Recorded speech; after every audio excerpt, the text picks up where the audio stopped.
बऱ्याचदा स्वयंपाकाचा कंटाळा येतो आणि त्यावेळेस काहीतरी पटकन बनणारा असेल तर सगळ्यांना आवडतो. नमस्कार, सविताज किचन मराठीमध्ये अगदी मनापासून स्वागत आहे. तर हॉटेलसारखी डाळ खिचडी आता घरच्या घरी परफेक्ट प्रमाणात कसं करायचं ते पाहूया. तर या इथे मी 1.5 वाटी मुगाची डाळ आणि 1.5 वाटी कोलम तांदूळ घेतलेला आहे. तांदूळ इथे तुम्ही कुठलाही वापरू शकता, जे रेग्युलर मध्ये वापरतो ते. खिचडीसाठी शक्यतो कोलम तांदूळ वापरलं तर छान होतो. डाळ आणि तांदूळ मिळून 3 वाट्या झालेल्या आहे. दोन्ही मिक्स करून आपल्याला स्वच्छ धुवून घ्यायचं आहे. तर इथे मी सालीची मुगाची डाळ घेतलेली आहे. तुम्ही पॉलिशची घेतलं तरी काही हरकत नाही. तर या ठिकाणी आता स्वच्छ धुवून घेतलेले डाळ आणि तांदूळ कुकरमध्ये टाकून घेतलेला आहे. तर इथे मी टाकत आहे साधारण 2 मध्यम आकाराचे टोमॅटो चौकोनी काप करून घेतलेले आहे, ते यामध्ये टाकून घेतलेले आहे. आणि सोबतच इथे मी 2 मध्यम आकाराचे कांदे त्याचे चौकोनी काप करून घेतलेले ते टाकून घेतलेले आहे. आणि सोबतच 3 हिरव्या मिरच्या मधोमध कट करून घेतलेले ते टाकून घेतलेले आहे. आणि चवीसाठी आणि मस्त फ्लेवर येण्यासाठी 1 मूठभर कोथिंबीर बारीक चिरून घेतलेली टाकलेली आहे आणि मूठभर मेथीची भाजी सुद्धा. डाळ आणि तांदूळ दोन्ही मिळून 3 वाट्या झालेलं होतं. तर इथे मी तिप्पट पाणी टाकून घेतलेलं आहे, म्हणजेच 9 वाटी. सोबतच खडे मसाले सुद्धा टाकून घेत आहे. तर 1 दालचिनीचा तुकडा, 2 तमालपत्र तोडून टाकलेला आहे, 1 चमचा हळद, 1 चमचा धने पावडर, चवीपुरतं मीठ आणि 1 चमचाभर तूप टाकून घेतलेला आहे, 2 हिरव्या वेलच्या आणि अर्ध चक्री फूल, 1 मोठी वेलची. आता हे सगळं मिक्स करून घेऊया आणि झाकण लावून गॅसचा फ्लेम कमी करून 3 शिट्ट्या काढून घ्यायचा आहे. तर या ठिकाणी मोठ्या गॅसवर हे खिचडी शिजवायचं नाही, हे सुद्धा लक्षात ठेवा. 3 शिट्ट्या झालेला आहे, कुकर थंड झालेला आहे. इथे आपली खिचडी तयार झालेली आहे.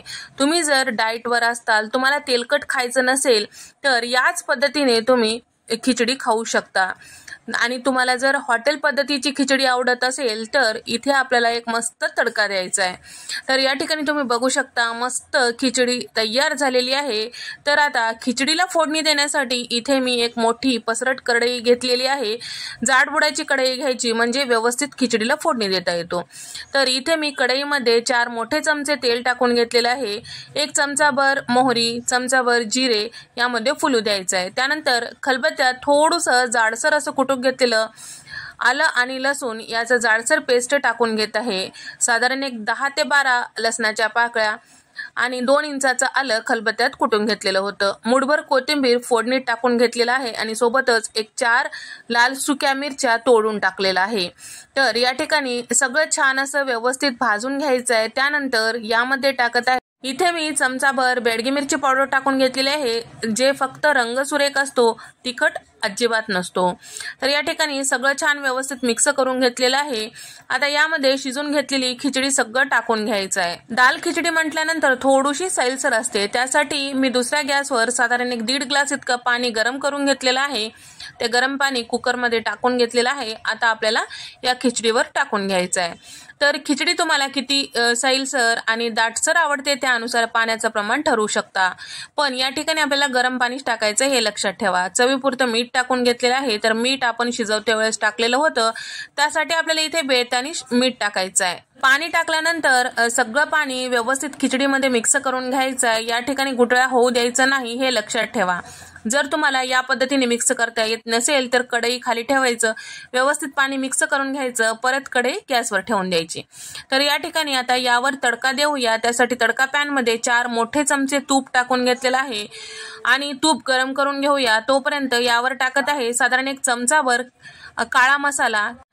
आता हे मसाला व्यवस्थित असं खिचडीमध्ये मिक्स करून घ्यायचा आहे. लास्टला मसाला टाकल्यामुळे खिचडीमध्ये चव टिकून राहते. तर आता या ठिकाणी सगळं छान व्यवस्थित मिक्स केल्यानंतर इथे खिचडी छान 1-2 मिनिटं आपल्याला शिजून घ्यायचं आहे. इथे गॅस अजिबात मोठा करायचा नाही आणि जर मोठ्या गॅसवर तुम्ही हे खिचडी शिजून घेताल तर करपू शकते.